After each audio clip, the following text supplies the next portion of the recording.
1962ರಾಗ ಸ್ಥಾಪನೆ ಆಯಿತು. ಆದರೆ ನಮ್ಮ ಎ ವಿ ಮುನ್ಸಾಫ್ನ MLA ಆದಾಗ ಈ ಸೊಸೈಟಿಗೆ ಸಾಲ ಕೊಡಿಸಿದೆ 74ರಲ್ಲಿ ಅರ್ಲೇರಿ ಎ ವಿ ಮುನ್ಸಾಫ್ನವರು. ಅದೇ ರೀತಿ ಬಂದ್ವಿ, ಯಾವುದು ಎಲೆಕ್ಷನ್ ಇಲ್ದ ಏನೋ ಸ್ವಲ್ಪ ಹೆಚ್ಚು ಕಮ್ಮಿ ಮಾಡ್ಕೊಂಡು ಬಂದ್ವಿ. ಇವಾಗ 40-50 ವರ್ಷದಿಂದ.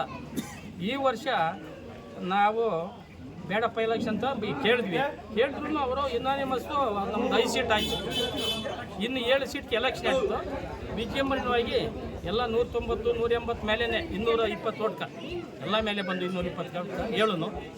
ನಮ್ಮ ಸೊಸೈಟಿ ಇನ್ನೂ ಮುಂದೆ ಚೆನ್ನಾಗಿರಲಿ, ಸಾಲಗಾರ ಕೆಲಸ ಕೊಡಲಿ, ಹೆಚ್ಚಿಗೆ ಲಾಸ್ ಆಗದೆ ಇಷ್ಟು ದಿವಸ ಬಂತು, ಇನ್ನು ಮುಂದೆ ಲಾಸ್ ಆಗ್ಬೋದು ಅಂತೇಳಿ ಈ 4 ಮಾತುಗಳನ್ನು ಮುಗಿಸ್ತೀನಿ.